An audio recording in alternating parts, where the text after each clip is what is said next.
Good evening, and thank you so much for being here with us. We would like to begin this session by acknowledging that we are holding the session on the unceded indigenous land of the Kanen and Kaneka, and we are so grateful that you're with us this evening. Welcome to all who are joining us here virtually, in person in Montreal, and those of us who are in virtually joining us this evening or early in the morning, depending on where we are. This is a beautiful Sunday. It's the third day of this conference, and we know it has been a busy conference, so we're so excited to see some of you here because it tells us that you are all committed to helping all of us, yourself included, to addressing the needs of children and adolescents, especially helping us to think through together on how we can close the gap for our children and adolescents who are living with HIV/AIDS, especially the third target. My name is Dr. Gloria Sangiwa, and I'm the Vice President for Global Health at Pact. My task this evening is to welcome you all onto this satellite session and welcome you to join the Pact and the Pact family, where we work in more than 40 countries worldwide. And together with our partners this evening, we'll be sharing with you some data-backed advances, best practices, and learnings from a community-based approaches that are helping to improve the viral load suppression among children and adolescents. From the beginning of this conference, we have heard through numerous sessions that we have done enormous work, and despite amazing work, and that we are glad that about close to 20 countries worldwide have reached epidemic control, there's still some inequities. And in those inequities, they're especially among children and adolescents living with children. However, we are encouraged because there's evidence of approaches and tools that we can use to close that gap for our children and adolescents living with children, especially for the third target. And as we re-engage, reimagine, and follow the science, we will know we'll be able to get to the goal of ending this epidemic in 2030. And to demonstrate how we are going to do that, we have an amazing agenda with almost 10 of us doing this one. 7 of us are here in person, and 3 of us will be joining virtually. And this will be our agenda this afternoon. I believe as you came in, we shared with you the agenda, so I won't go through what that is. And with that one, please allow me to introduce and welcome Caroline Anstey, our President and CEO at Pact, who will provide the official opening remark for this session. Thanks again. Caroline, please. Thank you very much, Gloria. It's a delight to be here. And on behalf of Pact, I'm very pleased to officially welcome you to this seminar, both those who are in the room and those who are virtually taking part. This conference, I think, comes at a really important time. We've seen a lot of attention in the last few years, successful attention on another global pandemic. And we must keep the light shining on HIV/AIDS as we go forward. Many people in this room and beyond have spent many years voicing their concern about neglected tropical diseases. We need to make sure that AIDS doesn't become a neglected global disease. But all that said, there has been incredible progress. And I think today's seminar is testament to what has been achieved. In 2014, the UN launched the 95-95-95 goals. And for adults, we've seen incredible progress in viral suppression during that time. Sadly, we haven't seen that same progress for children and adolescents. In fact, for children and adolescents living with HIV who have access to antiretrovirals, the numbers are more like 2/3 where viral suppression is happening. We have to get those numbers up. That's the bad news. It's bad news because 85% of those living with HIV live in Africa. They are the future of Africa. They are the future of their communities. They are the future of their families. And we cannot let them be neglected. The good news is that all around the world now, people are talking about community, localization, the power of the local. Last week, a new Gallup survey came out about trust in institutions in the United States. And it showed that for the 10th year running, trust in central institutions have declined. But the interesting thing is trust in local communities all around the world are rising. And we've seen in many communities with the successful deliverance of COVID vaccines how important that community transmission is. So we're delighted today to have a session which is really going to focus on what can the community working together, community health workers working together with clinicians do to raise those numbers of children and adolescents to make sure there is viral suppression. You're going to hear a number of wonderful speakers talking about their experience, the data they've collected, the evidence they've seen, the research they've done from JPIGO, from the University of Oxford, from Cape Town, and of course from Pact.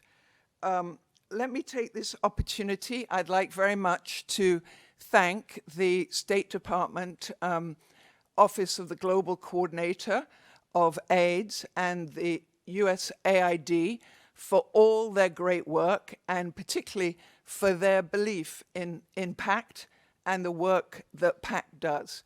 Pact has been working with local communities for over 50 years. We believe, and we've believed for a long time, much which predates all of us from Pact sitting on this panel, we believe that without engaged communities, no progress will be made. I'm delighted, therefore, to see that emphasis on localization and community come right to the fore in this meeting.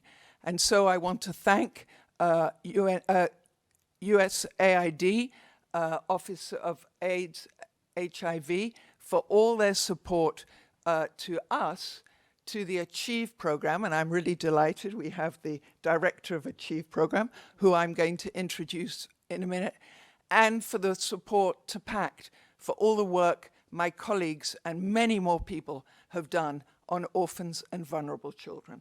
So let me, without further ado, introduce you to Jan Mulek, who is the director of the Achieve program, who's going to moderate this session.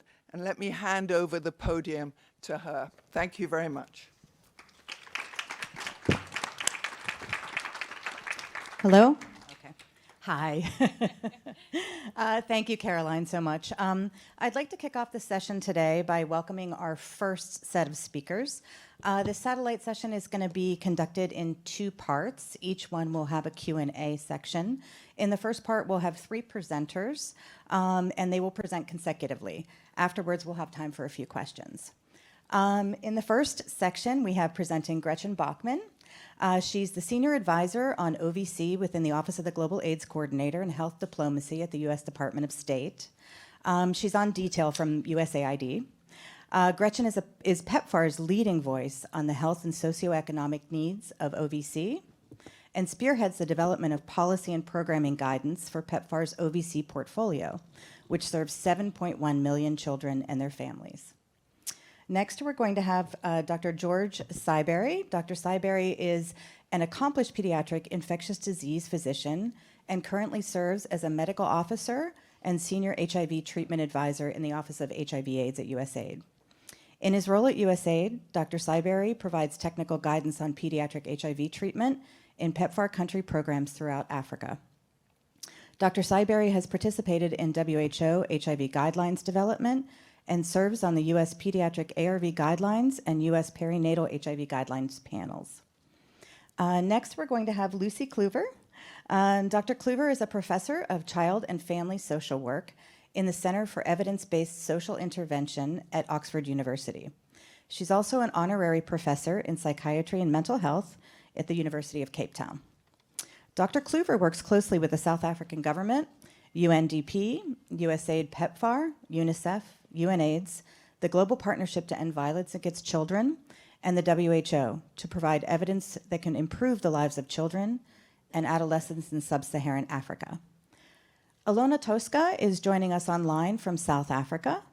Alona is an adolescent health researcher at the Center for Social Science Research at the University of Cape Town and an associate researcher at the Department of Social Policy and Intervention at Oxford University. She led the research that will be presented by Dr. Kluver today. So let's start with Gretchen. So she's going to have to step out right after her presentation. I'm sorry about that. Step over to the podium. Yeah, well, she's not leaving before she presents. I'm sorry. But she's going to return for questions later in our program. So thanks. Over to you, Gretchen.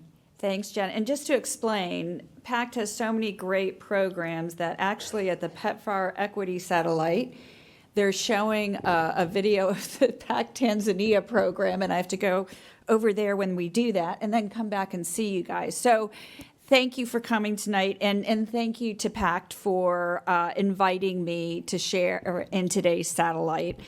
PEPFAR's partnership with Pact on behalf of orphans and vulnerable children and their families has been longstanding and fruitful, and we really look forward to your continued partnership. At PEPFAR, through collaboration and partnerships such as this one, we've made considerable progress towards ending the pandemic, but the last mile of the response is really going to be the most challenging one, I think, as we all know. As we reimagine what PEPFAR will look like in the future to meet this challenge, there are two key areas I want to talk about. One is equity and the other is sustainability. Achieving equity in HIV outcomes for children and adolescents living with HIV is a critical goal for PEPFAR. And I'm happy that we'll have a chance to hear today from the different Pact and local partners and how they're working towards that goal. But since George, my long-term colleague, is the pediatrician, I'm going to leave that discussion to him. And I'm going to focus on the second area of sustainability, which obviously we can get to those outcomes, but we want to make sure that we keep them sustainable once we do. So at PEPFAR, we define sustainability in several ways. It's financial, it's programmatic, and it's also political. To truly sustain our efforts for children, we need to ensure that local governments and community organizations are leading.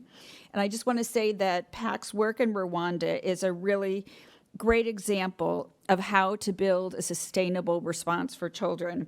I'm really thrilled to hear that as of this August, all OVC service delivery in country in Rwanda will be fully transitioned to 5 local implementing partners. And I'd just like to say, well done to Pact on achieving that. It's really wonderful.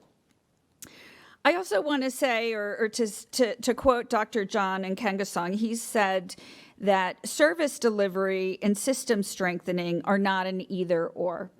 A sustained and successful AIDS response requires both. And I would say that by co-developing and rolling out the electronic case management system with Rwanda's National Child Development Agency, we've shown that working together with our Rwandan partners, we can create a system that will improve coordinated service delivery across socioeconomic service providers and health clinics that will truly benefit children and families for years to come.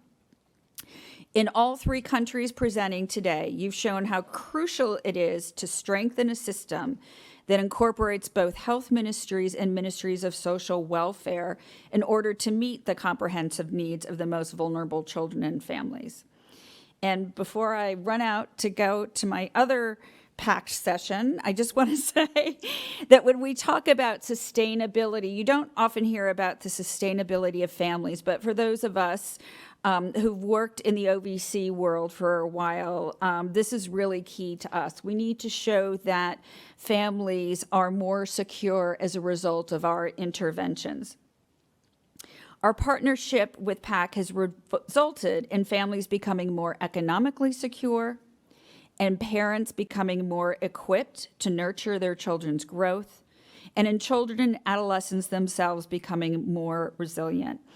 All of these outcomes are as important as achieving treatment outcomes. In fact, I think they're really inseparable from medical outcomes. Building sustainable individual resilience, family capacity, and ensuring equitable social services and systems are all going to be critical to sustaining positive health outcomes over time. So really excited about the presentations today. And again, thank you for having me.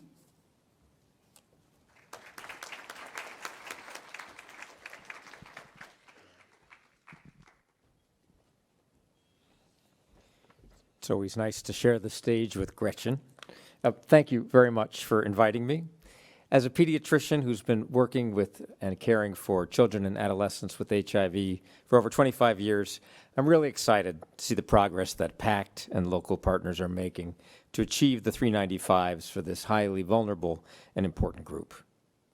As we know, even in countries where we are at or near epidemic control for adults, far too many children and adolescents are not achieving the 395s. At USAID, along with our other partners at PEPFAR, we are deeply committed to closing these gaps for children and adolescents. OVC programs play a key role as strong advocates for children wherever they are, in the clinic, in the community, in their homes. Whether it's the community caseworkers in South Sudan or the linkage assistants that help children navigate clinics in Eswatini, these workers are essential advocates for children. They may not prescribe drugs, but they make sure that caregivers and children know how to take their drugs, that they can get to the clinic to get their drugs, and that they're able to access multi-month dispensing. While this OVC program support for medical care access is critical and complementary to the work by clinicians like me, the OVC program contributions go far beyond this work. They work with children and families, for example, to ensure that children are progressing in school and that those parents who are economically struggling have access to livelihood support and social protection. They're often the first to know when a family is facing issues of food insecurity, stigma, or household conflict, and they are the first to connect those families to help. While the efforts of community workers and OVC programs can be hard to directly link to treatment outcomes, there's no doubt that they're having an impact. In Rwanda, 97% of the children living with HIV who are also enrolled in the OVC program are virally suppressed, the third 95. In Eswatini, children living with HIV in the OVC program are 36% more likely to be virally suppressed than those who are not getting that OVC program support. As we look forward and reimagine what PEPFAR should look like in the future, we need to consider carefully how to best utilize the community resources we have, including and especially our community caseworkers and indigenous organizations, as well as our partners from ministries of social welfare that provide a safety net for the poorest families. We know we won't close the equity gap for children with drugs and testing alone, especially not the children who live in the situations of greatest adversity. To reach them, we'll need to go the extra mile, and we'll need to walk that path with our partners who provide socioeconomic support like those who'll be hearing from today. Together, we can close that gap. Thanks very much.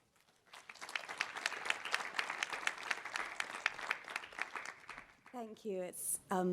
It's lovely to be here today, and I hope you can bring up Ilona Tosca, Dr. Ilona Tosca, at the University of Cape Town, with whom all of this was done. And if you have any difficult questions, she will be able to answer them. It was interesting that you said, George, that we were still lacking evidence that directly linked the work of OVC programming and the work that organizations such as Pact does with viral suppression. But I think that we are at a point now, and I hope that I'm going to show you brand new evidence which does directly link that and which can show us exactly that this work is closing that gap. So we have all seen data on this gap, and it was interesting you said that we were seeing around 60%, around 2/3 viral suppression and 2/3 adherence amongst adolescents living with HIV. The reality is that that is what the cross-sectional surveys show us. But when we look longitudinally over a 3 to 4 year period, we are seeing that consistent adherence and viral suppression going down to 35%. This is data from a study of just over 1,000 adolescents living with HIV in the Eastern Cape of South Africa in 70 or more government clinics and those who've dropped out of clinics, and followed up over 4 years with a 93% retention and around a 3 to 4% mortality. Professor Tosca also linked this data up with the National Health Laboratory Service, so we now have viral load data for around 75% of these adolescents going forward into their future. And what is causing this gap? You know, we think about a supply chain. We have to manufacture the drugs. We have to get those drugs to the clinics. We have to get those prescribed correctly to the adolescents, and then we have a gap in that supply chain. Well, the first thing that we see, and this is the work of Ilona Tosca and CNI Zhu, is that we see that poverty and inequitable relationships are leading to non-adherence. And if you look at this data, look first at the grey boxes. We see that an adolescent, and this is looking at the combination of having unsuppressed viral load and having sex without a condom or sex in a risky situation. We see that an adolescent who is not a parent has around a 4% risk if she's got none of these risks. If we see her exposed to being in an inequitable relationship, she can't talk to her partner about HIV. She's hungry. She's using usually substances, but it's primarily alcohol. And she's sexually infected. We're rising that to 77%. But then look at the orange lines. That is for mothers, adolescent mothers. And we see that risk increase even more, from 16% with none to 89%, nearly 90%. We also see data showing that violence leads to non-adherence. We see this with sexual violence, family-related violence, violence from teachers, and violence when you go into a healthcare clinic and you get shouted at. We see risks of non-adherence rising substantially with each of these types of exposure to violence.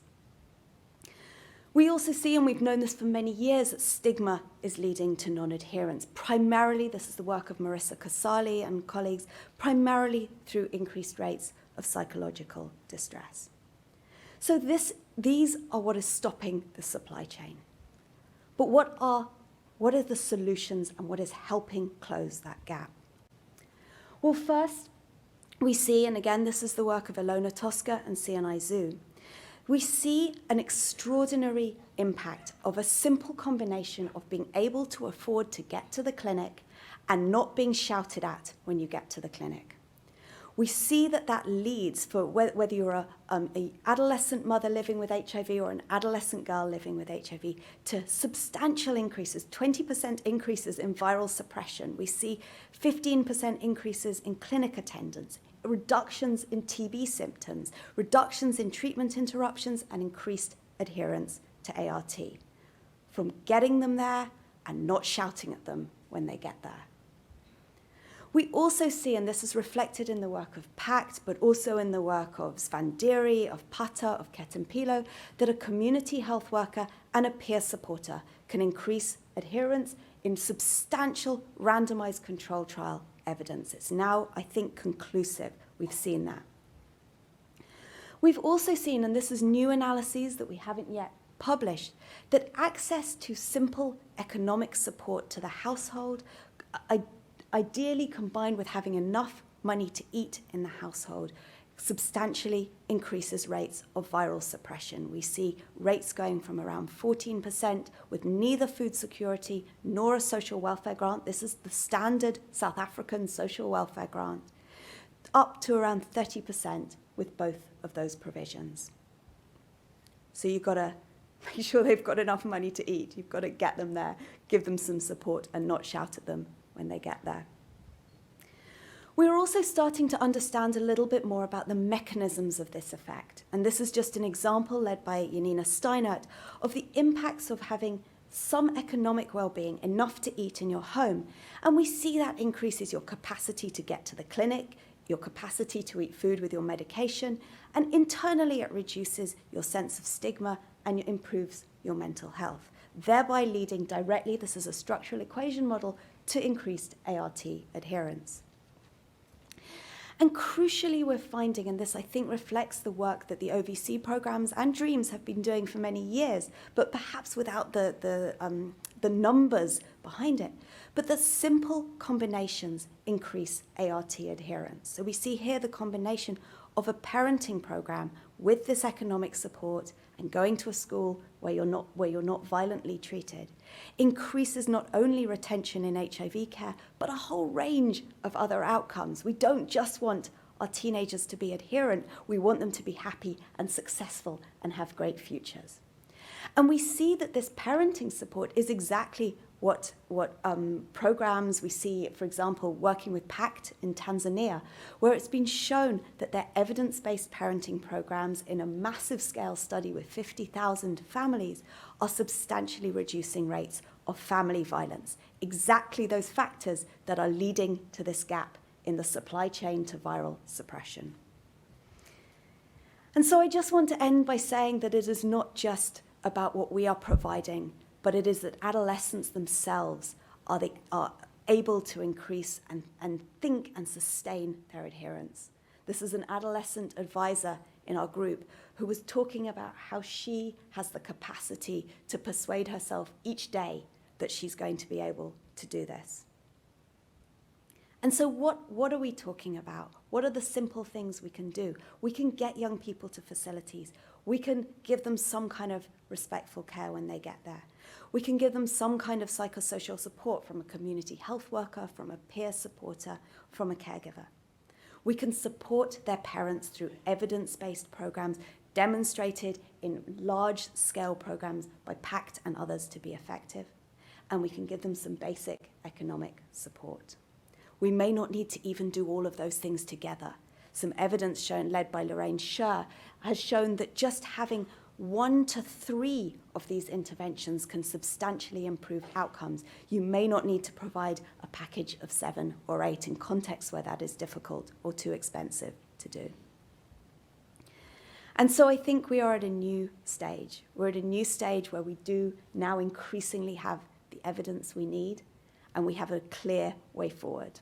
Thank you.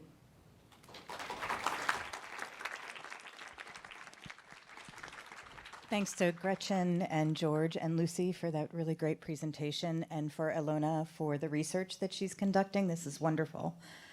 So we have time now for a few questions for George or Lucy, and if we have Ilona on the virtual platform. Thank you so much for those wonderful presentations. My name is Betty Adera. I work for Global Communities as a senior technical advisor for HIV, AIDS, and health, and I'm based in Nairobi, Kenya.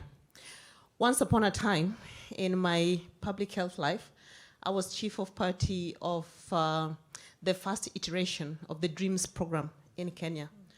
And one of the things that we were struggling with, and we still do, and not only in Kenya, I mean in vast countries in sub-Saharan Africa, is how to sustain the youth-friendly service provision.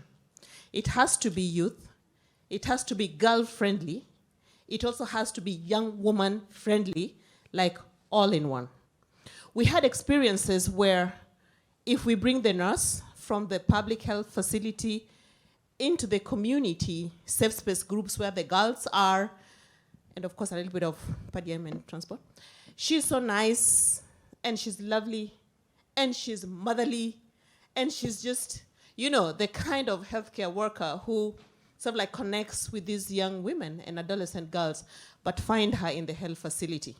She's the same person who will shout. She's the same person who will have much time for these, you know, young women, to listen to them, to get deep into the reason why a young person has even come to the clinic. So my question is to Lucy, in terms of what would you say to that? How can we, the implementers, get it right when we are engaging healthcare workers in the space of youth service provision in a context such as sub-Saharan Africa? Thank you. It's a great question, and I know nothing about it, but Ilona does. So over to you, Ilona.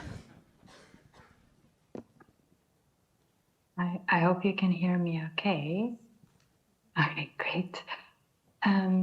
That's a really good question, and if it was easy, we would have done it. It's a good reminder for all of us, because it is simple. It feels simple to say if they could only treat young people as they wish to be treated. But these nurses and healthcare providers, they're also the parents of the young people in the communities, their aunties, their neighbors who they live nearby. So it's quite complex. Our team is working with nurses and healthcare providers in the Eastern Cape and South Africa, where some of this data comes from. But as you said, experience from practice and implementation, but also research in other parts of the continent and parts of the world highlight that this is really a crucial area to invest in. And I think it goes beyond knowledge of the actual skills that are needed, and actually about an empathetic connection with your patients. And some of what we're doing is actually to work with colleagues like Pact and Pediatric Adolescent Treatment for Africa to try and show the difference that it makes to actually treat someone as kindly. So not necessarily through big training programs attending 12 weeks of value clarifications, etc., but more about bringing together these points of connection where an experience in a young person's life at a facility, in the very rare occasion when they need it, and in a more routine care, in the case of those living with HIV, can really have a great impact. And when this is linked to critical life events, so for example, young mothers, as Lucy mentioned earlier, or understanding how HIV diagnosis and early motherhood may overlap in a young person's lives, and how to respond in those cases as a healthcare provider in a bit more intensive ways than, say, regular monthly visits that someone attends. Thank you. Thank you, Ilona. That was very helpful. So now I'd like to move on to the second. Oh, we have another question. Yeah, okay. Thank you very much. I'm called Dr. Hudson from Uganda. I work with the AIDS control program. I think your presentations are very nice, but you know, when you look at the spectrum of children from an infant up to a teenager, I think we need to tailor of the things that you have presented that you think are infectious. We need to tailor them to the spectrum level. I mean, if you get a baby that's born HIV positive, the mother died, and it's to the grandmother, and they change the baby from time to time to come to the clinic, that one needs a package by, So I think in trying to look for what really works, you need to make sure that the packages are tailored to those particular categories of children, so that we don't do. Of course, this is really generic and good, but we need to tailor it. It's okay. The experience with working with an orphan whose mother died and is cared for by different parents, this is really the best practice package that we need to do for that. Because you may think that money does it, but it may not do it. Because they may give the uncle, he just goes and drinks alcohol, and then he leaves the baby to not to adhere again. So I think I just wanted to say in this packages we are presenting, we need to tailor them to the spectrum of the children we are talking about. Thank you for that comment. So you're saying differentiated service delivery is not just for treatment, but also for community work as well. Thank you for that. We can take one more brief question. Okay.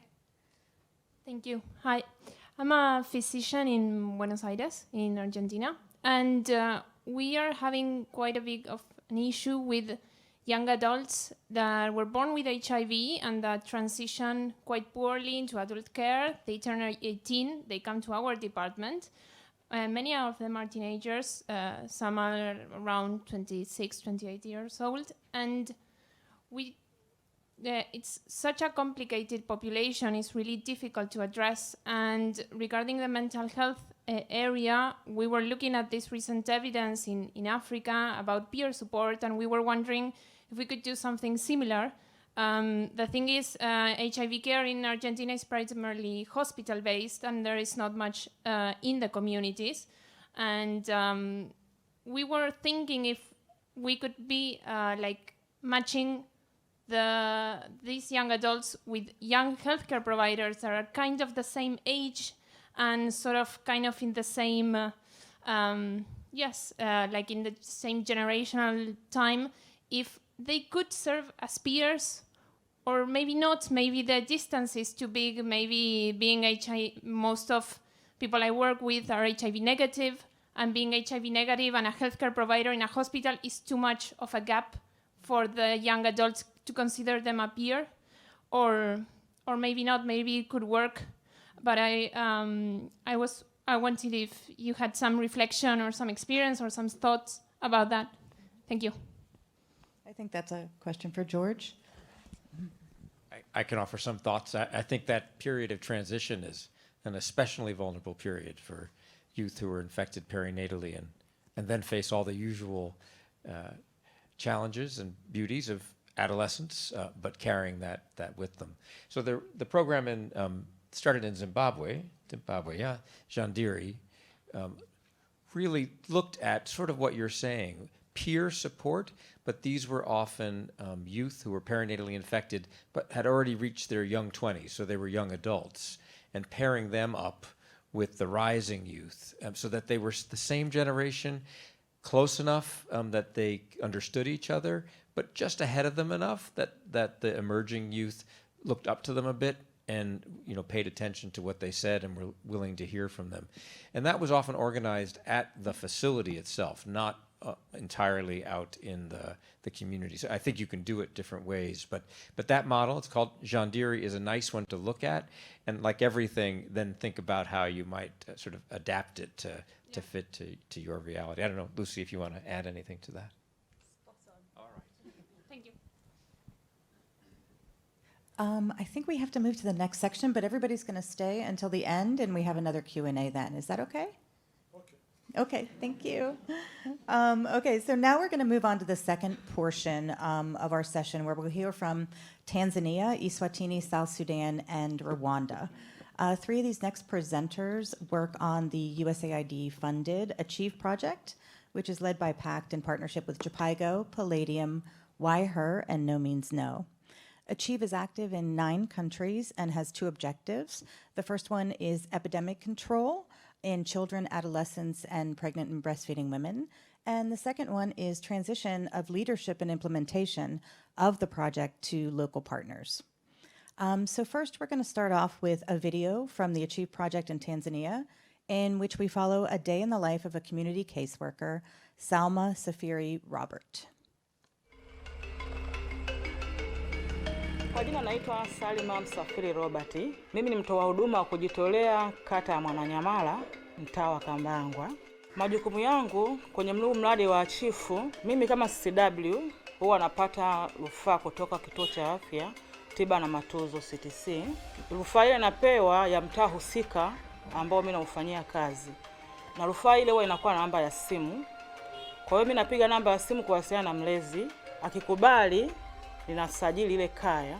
Kwa hiyo tukifika pale wanatathmini kwanza kaya. Kila mwezi sasa nakuwa nakwenda nyumbani kwa mlengwa natoa elimu, naangalia mlengo anaendeleaje, anatumiaje dawa, anatumiaje kalenda. Kwa hiyo nakuwa nampa elimu ya maji tiririka, kuendelea kujikinga na magonjwa ya mlipuko, vyakula vya lishe, mboga mboga, matunda. Nakuwa nampa elimu hizo kila mwezi.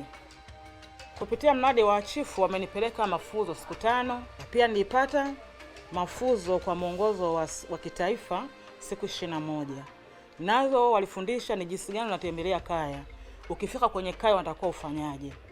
Ukifika kwenye kaya unatakiwa uangalie nini? Na uwe katika muonekano gani? Lazima nimhoji mama, lazima nikague kadi yake, lazima nikague kopo lake. Mpangilio wa lishe pia walifundisha hivyo. Tulianza kwa kutambua watoto. Kwa baada ya hapo tuliwasiliana na wazazi wa wale watoto ambao wanatakiwa kuingia kwenye mradi. Baada ya kukubali, tukawasiliana na HHO, tukawasiliana pia na community case workers kwa ajili sasa ya kuwaunganisha na wale wazazi ili waweze kwenda kwenye jamii waingize kwenye mradi wale watoto. Na kaya 23 ninazozihudumia na nina watoto 43 nao wahudumia.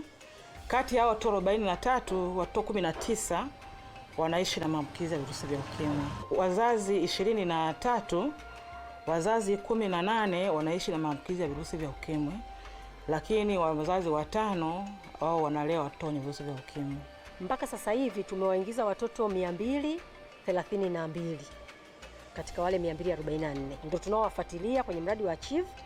Kwa hiyo ikitokea changamoto kati ya wale watoto ambao wako kwenye mradi, kama labda ana virusi vingi mtoto au mtoto hajaonekana kwenye kliniki, lazima tuwasiliane kwanza na mzazi, tunamweleza.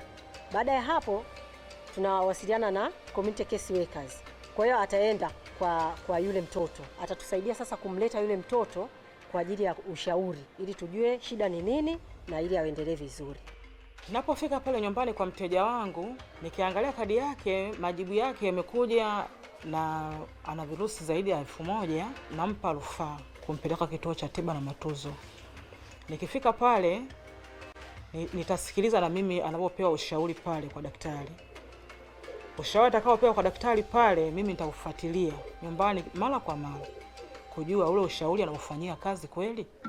Kwa mteja ambaye nimekuta na changamoto hiyo ya kutokuwa mfuasi mzuri, yani kwa mwezi sana kwenda mara 4, yani kila wakati na kwa kila wiki lazima nipite niangalie, je, anaendelea kutumia dawa vizuri au anasahau tena.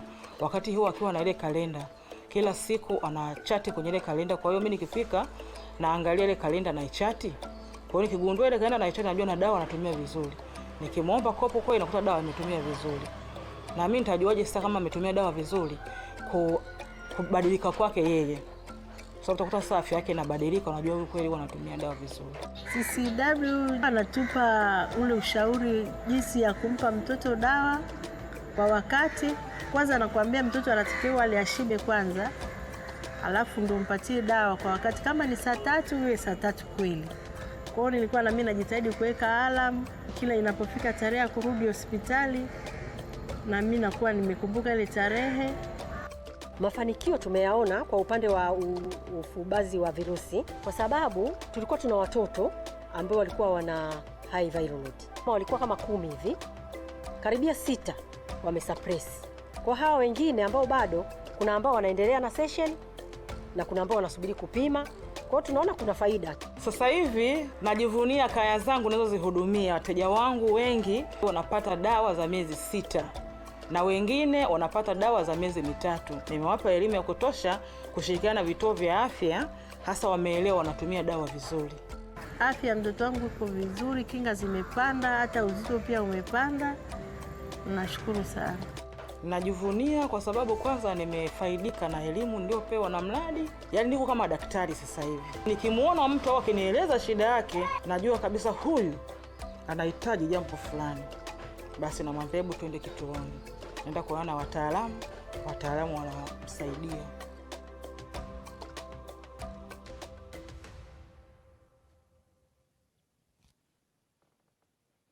Okay, thanks, Salma. Now we're going to move on to a presentation that is live and in person. We have Nosipu Storer. She is Pact's Chief of Party. You can join us up here at the podium if you like. The Chief of Party for USAID's Insika U Kusasa project that aims to prevent new HIV infections and to reduce vulnerability among OVC and adolescent girls and young women in Eswatini. NOSIPO has led and coordinated both PEPFAR CDC and USAID projects in pediatric HIV care and treatment and community-based programming. Okay, thanks, NOSIPO. Sanbonan, my name is Nosipo Stora, and I'm going to share with you an experience from Eswatini, especially on community-based modeling that supports viral load suppression for children and adolescents living with HIV. I want to appreciate all the speakers and the questions. I'm looking forward to the discussion after our session. I have no conflict of interest. I'm going to talk about the Insiga Sasa project that we're implementing. I'll be referring to the project as Insiga. It's a 5-year project. We're in our 4th year right now in Eswatini, and we're focusing on 2 target populations. One are OVC, and the other one is AGYW, adolescent girls and young women. You can see Eswatini is a very small country. Many people still refer to it as Swaziland. Eswatini is demarcated into 59 districts. We are implementing in 20 districts, and we're also implementing in an additional 5 where we are providing GBV response services. The 2 critical goals we have under Insiga, in as far as it relates to OVC and AGYW, is to increase the uptake of high-impact HIV, sexual and reproductive health, and gender-based violence services amongst OVC and AGYW. And the second one is around building resilience, both socially and economically, again, for these 2 populations. So our OVC program is implemented in a very comprehensive way. I really appreciate the speaker who talked about services needed to be tailored. We believe very strongly in the same thing. And we implement using these 4 pillars where we ensure that our OVCs are healthy, they're safe, they're stable, and they're schooled. Very much validating and reinforcing a lot of what Lucy covered in her presentation. We are in agreement that these are the factors that can really contribute to viral load suppression, as I'll demonstrate in my presentation. So just as a quick synopsis, for healthy, we're just implementing in a way whereby our interventions are ensuring good health outcomes for OVC in our program. For safe, we're ensuring that all our beneficiaries are safe, they're kept safe from harm, from abuse, from exploitation. Stable interventions are those that are implemented that reduce vulnerability and increase resilience amongst OVC. And then schooled are those interventions that ensure that OVC are being kept in schools. And then those barriers that keep children out of school are well overcome. So Eswatini is one of the first countries to reach UNAIDS 95 fast-track targets.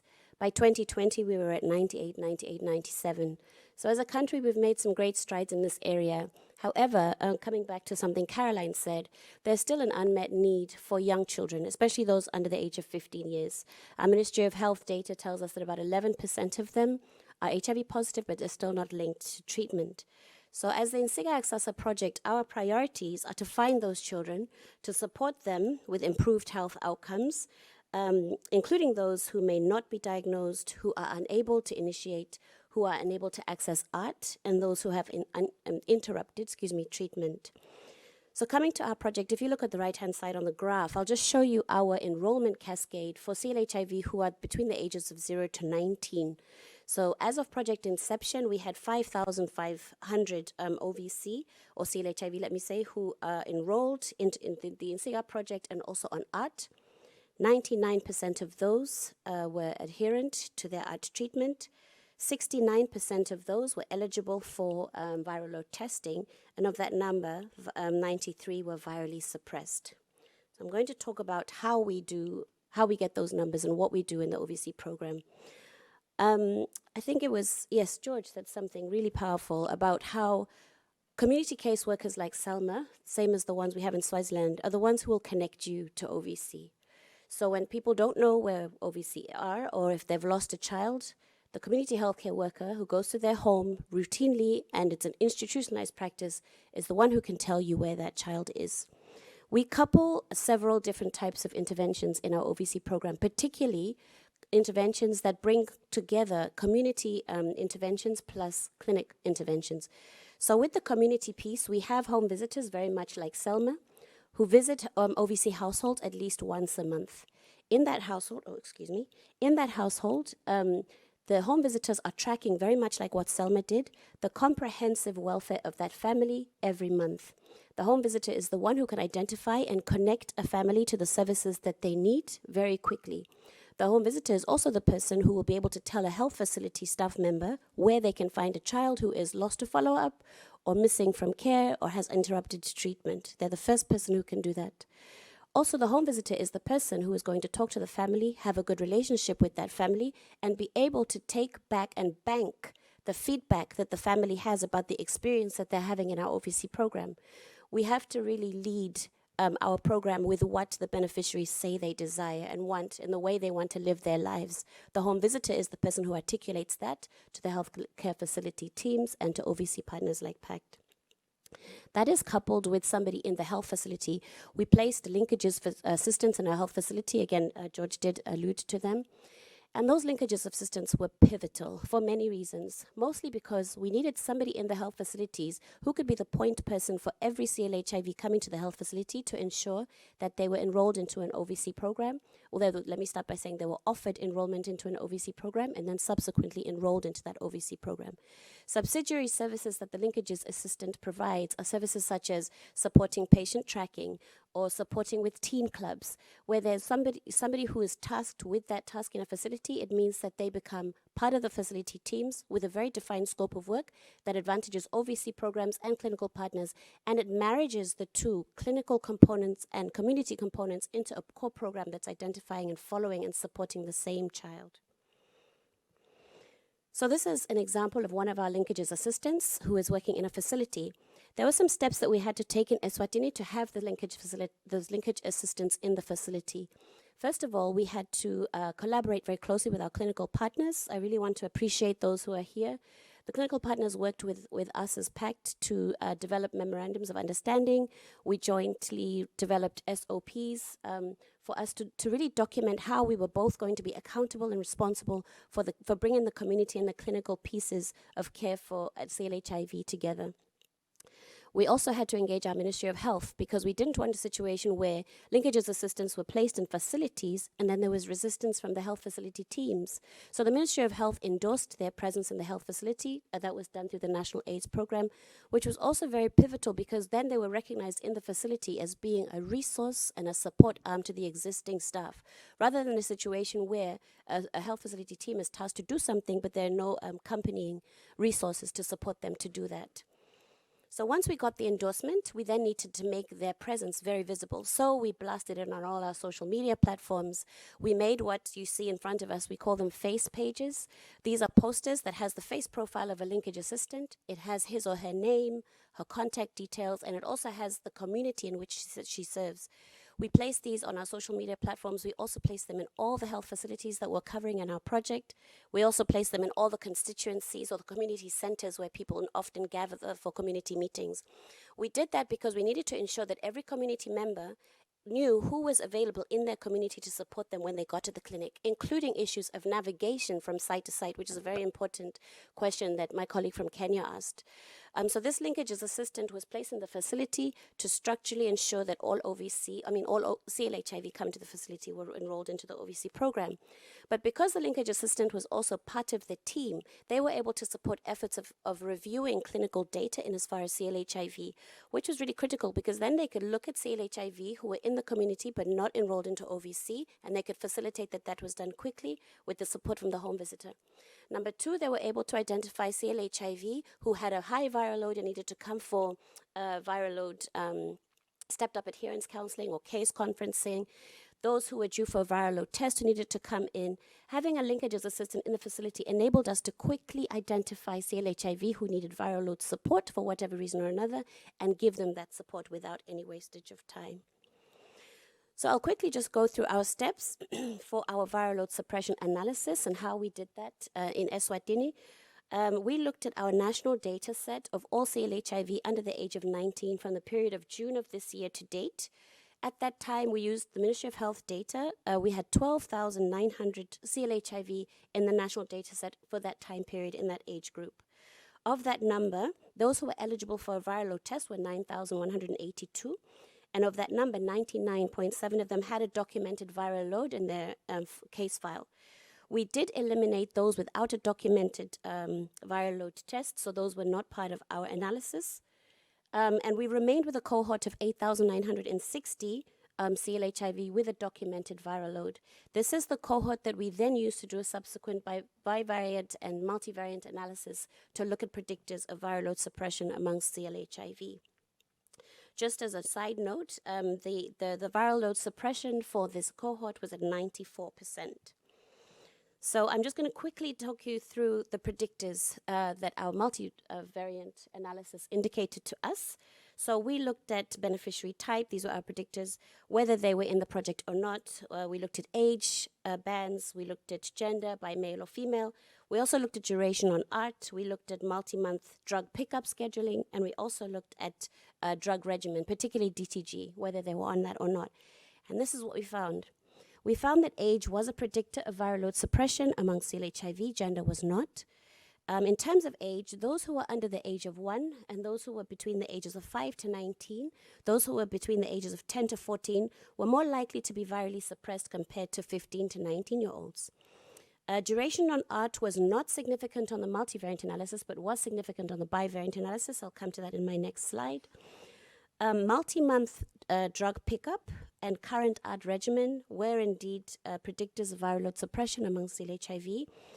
And one of our key biggest takeaways was that being a CLHIV enrolled under INSIGA was a significant predictor of viral load suppression. Particularly, INSIGA enrolled CLHIV had 63% higher odds of viral load suppression compared to children who were not enrolled in our program. So this is the bivariant analysis now. We looked at those children who were in the project, in the INSIGA project, versus those who were not in the INSIGA project. I'll start with those on my left-hand side who were in the INSIGA project. We had a cohort of 4,500 CLHIV who were eligible for viral load testing.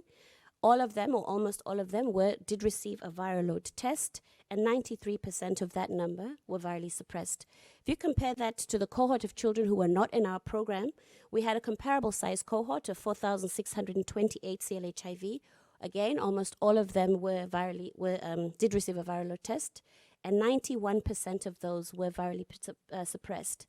If you now did an odds ratio, what we then determined was that the odds of viral load suppression amongst CLHIV who were enrolled under the INSIGA project was actually 36% higher. The chances are 36% higher for a child to be virally suppressed if they're living with HIV if they are enrolled in an OVC program. What does that tell us?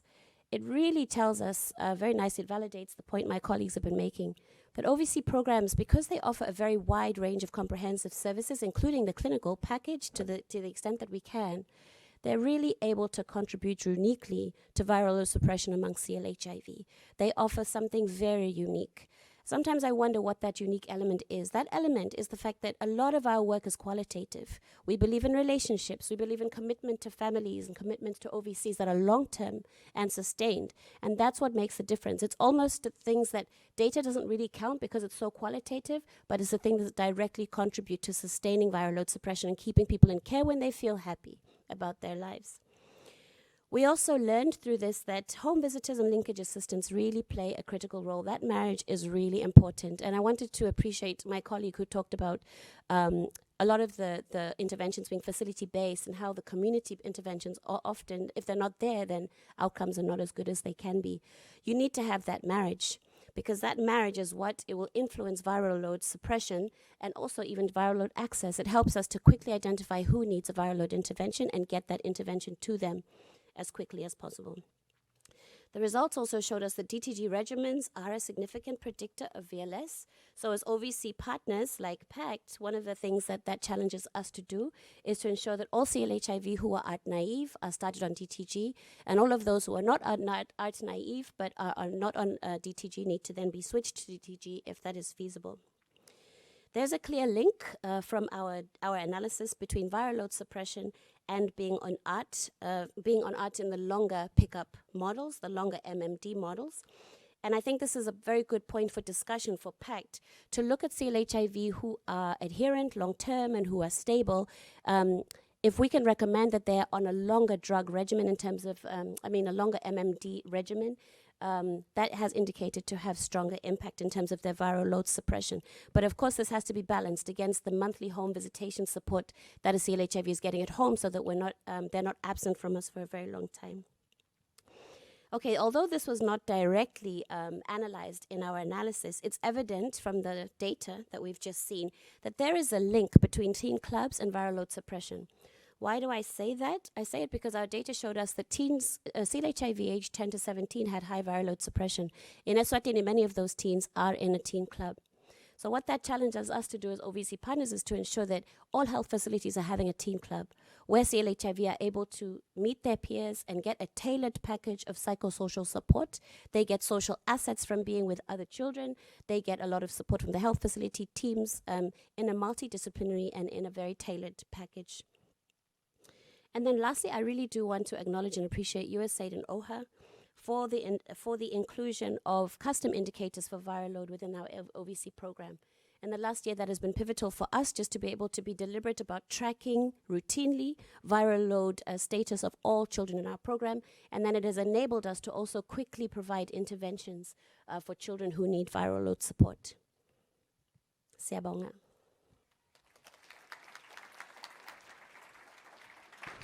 Thanks so much, Nasipo. Now we have two presentations that were pre-recorded. Two of my colleagues from Achieve weren't able to participate. They're from Rwanda and South Sudan.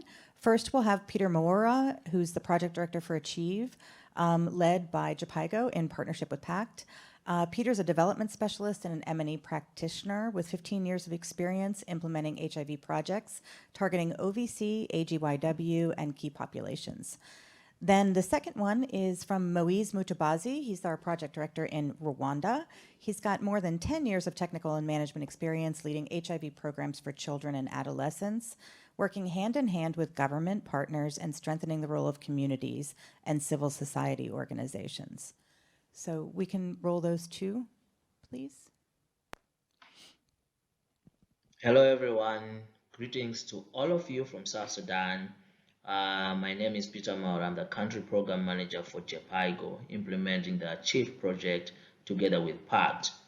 I am presenting the successes we have made supporting multi-month dispensing MMD and viral load suppression for children and adolescents living with HIV in South Sudan as we strive to catch up with the 95 targets. A little bit of some background about the Achieve project in South Sudan. We started implementing on the 1st of April 2020. We are implementing in Juba County in the capital city. The goal of the project is to bridge the pediatric and adolescent HIV care and treatment cascade gap through comprehensive prevention and case management services for adolescent girls and young women and orphans and vulnerable children. We have two main objectives. The first objective is providing case management services to children and adolescents living with HIV, children of HIV positive parents or caregivers, children of female sex workers, HIV exposed infants, survivors of violence against children, and other highly vulnerable children. So these are basically the priority subpopulations that we're supporting under the Achieve project.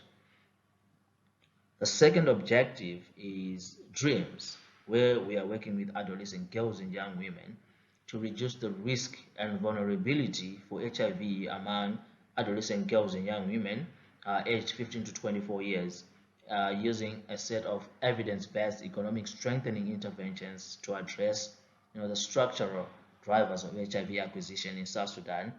We are also working with adolescent girls and young women to strengthen post-gender-based violence response services and case management for survivors of gender-based violence among adolescent girls and young women and orphans and vulnerable children. We have a lot of ground to cover in South Sudan with regards to viral load and MMD coverage, and achieving viral load suppression for children and adolescents living with HIV. We know for sure that viral load suppression in South Sudan is lower for children and adolescents living with HIV compared to adults. That's 52% compared to 84%. This is where Achieve comes in to ensure that children and adolescents living with HIV and their households have adequate support at community level.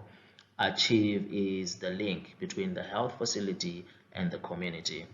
I will explain this in detail in the next set of slides. But we also have, a few factors that are attributed to low viral load suppression for children and adolescents living with HIV. Among those, we have delayed rollout or access to optimized pediatric treatment, limited access to differentiated service delivery models, and challenges in viral load coverage and viral load monitoring services. And as I highlighted, Achieve now becomes the link between the health facility and the community, in providing services and following up on clinical outcomes for children and adolescents living with HIV to ensure viral load suppression.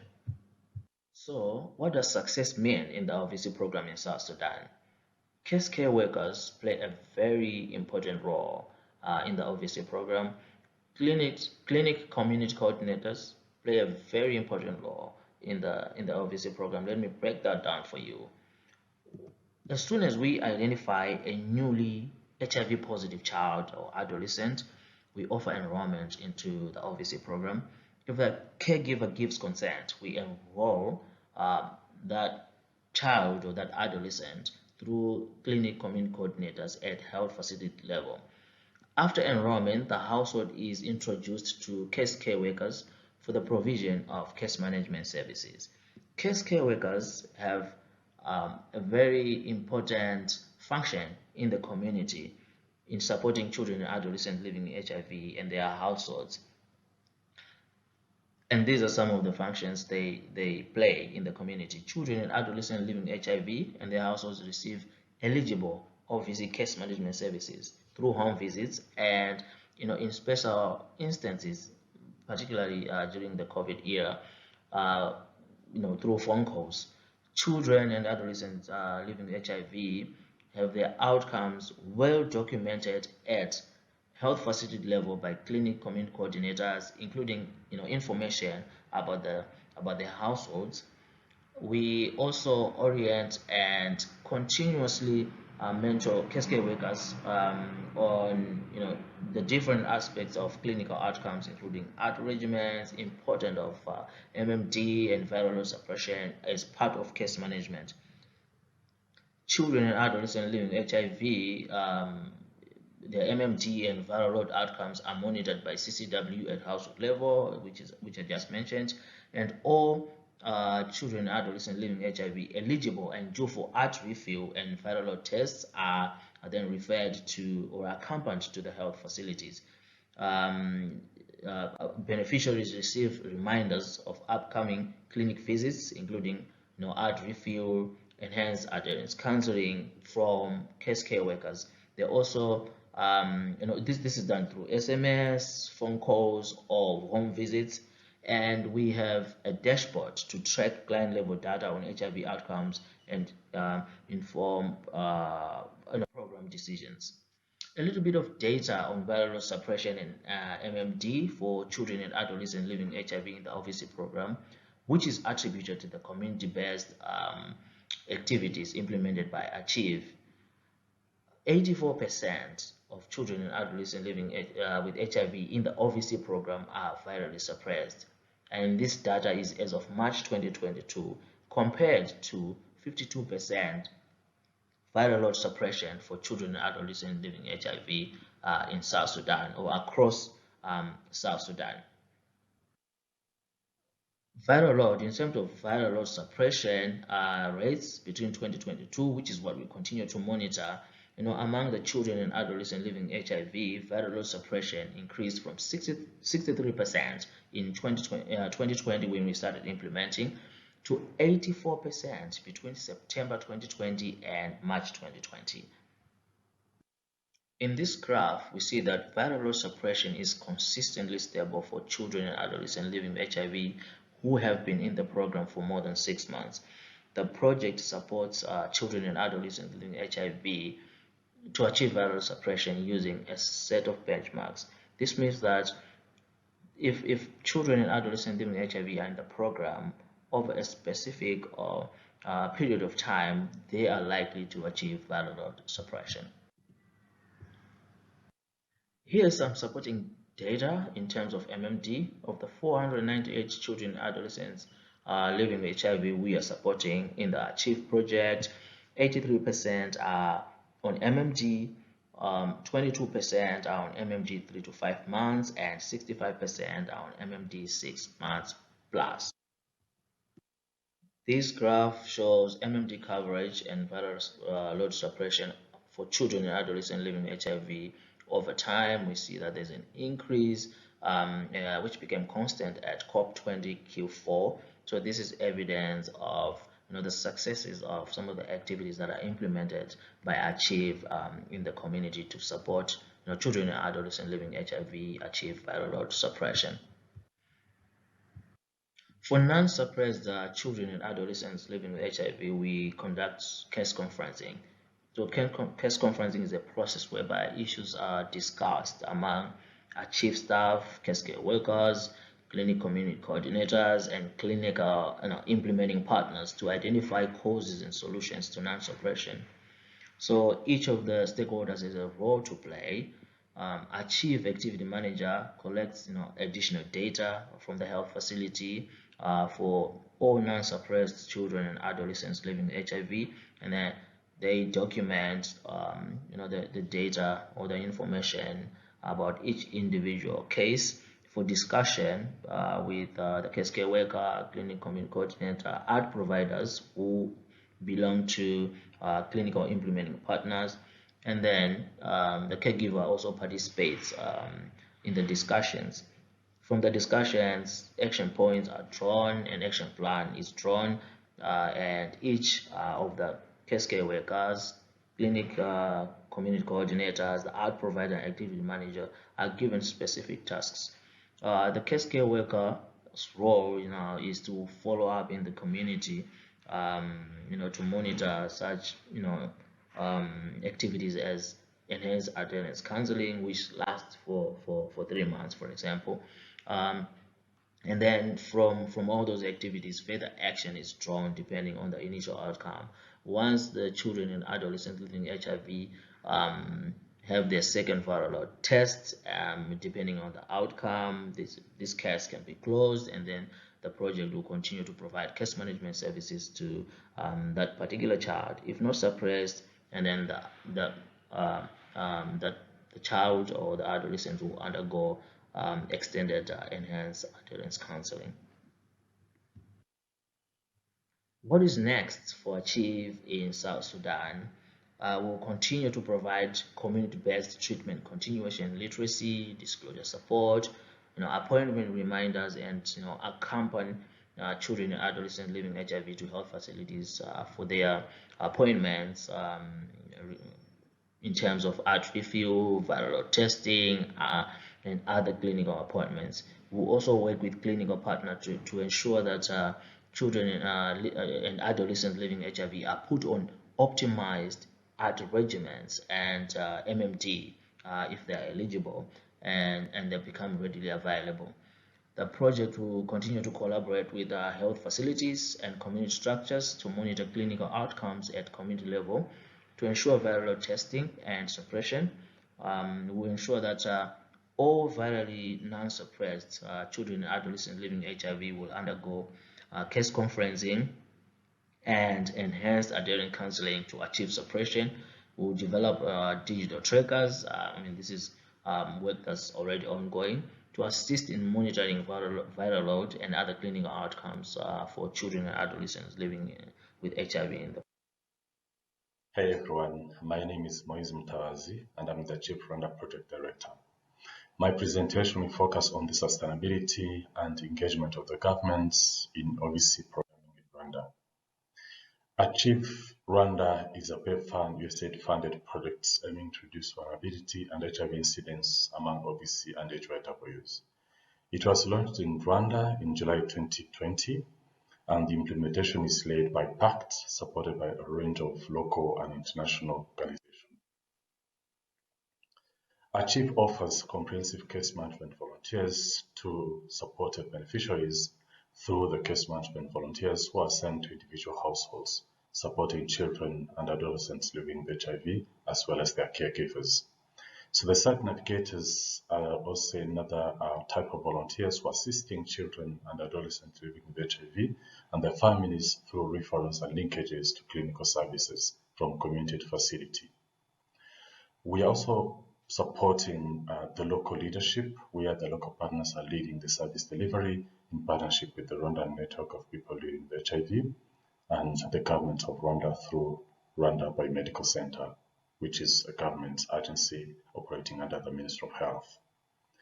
We are supporting the monitoring and viral load suppression, where the CMVs and site navigators are supporting children and adolescents living with HIV and their caregivers with the counseling, education to facilitate viral load monitoring. As per the records of March 2022, we have recorded 99% of viral load suppression among children and adolescents living with HIV who are supported by projects. Speaking about partnership with the government of Rwanda, we have a collaboration framework with Rwandan Biomedical Center, where we developed data sharing agreements with clear roles and responsibilities, supporting to track and also report on HIV and viral load suppression outcomes. So with the MOU signed between the project and all health facilities in our operating districts, we have ensured standardized engagement in HIV response. We have regular semi-annual stakeholders meeting, and our participation in technical working group has enabled to cultivate relationship and share best practices in terms of providing technical support to ensure sustainable HIV response countrywide. A range of tools and guidelines have been developed, and these includes HIV SOPs, and they were kind of based on to inform the development of the national HIV protocols. We've trained and coached volunteers to lead the community mobilization efforts to increase demand for clinical services. We have also enhanced collaboration between health facility providers and volunteers to strengthen community-level support of children and adolescents living with HIV. This ensured shared responsibility across the different actors. Joint supportive supervision also conducted in partnership with RBC to provide on-site and support to the volunteers, local implementing partners, and other community structures to strengthen referral mechanisms and support the skills development. Looking at the national viral load suppression rates disaggregated by age and sex, this shows that the national viral load suppression rates among adults is higher than among children and adolescents living with HIV who are below 15. So the same applies to the age band of 15 to 24. Reporting about the success in supporting viral load suppression by the projects, Achieve has served 581 children and adolescents living with HIV, where the viral load suppression as of June reports shows that the suppression was at 97%. Speaking about the sustainability, we are supporting national HIV response to achieve and sustain HIV epidemic control, and this is done through OVC and RIN's focused technical assistance to the government agencies. We are supporting institutionalization of data systems, including electronic case management system and Rwanda TRIMS tracking system, to make sure that the partners and government entities are using the systems to monitor and coordinate the HIV response. We have also empowered local structures through site level joint supportive supervision involving districts and other actors who are based on the community level. We have a partnership with the community structures, including Friends of the Family, also known as ISU, Isangi One Stop Center, and other legal services to ensure there is a strong community-based social service delivery, focusing on GBV and child protection issues. So the training cascade is facilitated and led by the local peer educators, and this ensured promoted a community-led HIV response. We have a strong engagement and partnership with the Rwandan Network of People Living with HIV, also known as RP+, which is engaged to lead the clinical site navigation. And it's a government-supported agency operating operating countrywide to support community-level adherence and linkages from community to health facilities. So the local partners are leading quarterly coordination meetings, bringing together the health facility actors as well as the community structures to provide needed support to the community. Through our capacity development, we're able to provide capacity development focusing on organizational and technical skills to have this service delivery role transition to local partners in terms of HIV response. We have developed skills for volunteers, including CMVs and site navigators in a comprehensive case management approach. Thank you so much. For questions and clarification, feel free to reach out to us. Thank you. Well, those were great presentations from Nosipo and Peter and also Moise. I really wish Peter and Moise could have been with us, but we all know there's some challenges. And actually, if you have a question, Peter is on the line with us, but be kind because I think it's after 1 a.m. his time. So thanks for joining us. We do have about 10 minutes for questions. So yes. Okay, sorry you had to wait so long. Enfin, merci. So thank you very much for the presenters. My name is Valérie Nzima. I work for USAID in Cameroon, and I also oversee the OVC program over there. So my question was to understand, mentioning the sustainability aspects, I want to know, like, what is the workload that you have for your various case workers in most of these projects that are achieving so great results? And also, how far have you gone into developing the electronic case management system, and how is that useful into monitoring, apart beyond from the studies that were presented? How do you use the ECMS to monitor some of these impacts of the program or the effect of the program on a day-to-day basis? Thank you. Yes, thank you so much for your question. So I'll just share a bit about Eswatini. For our home visitors, we have a caseload of about 1 to 150 children every month that they're seeing and they're documenting using a case file. And then for your question around the electronic case management, so we use a database called ComCare. Our community health workers are using a mobile app so that they're able to upload data in the household in real time. And that helps us to track it all the time and be able to ensure that interventions are very quick and we don't have time wastage. So that is what we're using for our OVC program. We're using a similar database for our DREAMS program. We're evolving it for all DREAMS partners in the country. But yeah, our database it's very robust. It's being used by us and our implementing partners who feed into it. So also the implementing partner community cadres are doing the same. So we're basically able to track welfare all the time, most of the time in real time. Why I say most of the time is because you find sometimes our gadgets might not track it where there's no network or where, you know, a home visitor is out of reach from the MTN service. But when they get home in the evening, they're able to upload the data and we can track it. We track it quite well. Thank you. Peter, did you have anything to add on that? Maybe on the caseload? For South Sudan, it's 1 to 120. That's the caseload, yeah. Thank you. Okay, we have a question over here. Hi, yes. My name is Kim Frost from USAID. Dr. Kluver, it's so wonderful to see your face after reading your research all these years. And I have to contrast both what you saw in terms of the long-term retention and viral suppression in adolescents in the research that you've done over the years, as well as what we saw in some of the clinic-based adolescent services, like VITS did a project a few years ago, and some others did, and where they saw they had, I think, fairly intensive programs, but saw very little improvement in retention and viral suppression over time. With what we're seeing from our OVC programs. So those numbers are incredible, and I'm wondering, they are cross-sectional. They're not cohort based as far as I can tell, and I'm wondering if Nosipo and Peter, whether you're doing any longitudinal tracking, particularly with adolescents and young people. And also, Lucy, whether your group might do some research on what they're doing and see why it's working so well. Thank you very much, Kim. No, definitely. I really want to talk more with Lucy about how we can share notes between Eswatini and what you're learning in Cape Town. I really did like Lucy's presentation in terms of the things that validated what we are doing in Eswatini. I feel like after listening to you, I felt we're definitely on the right track.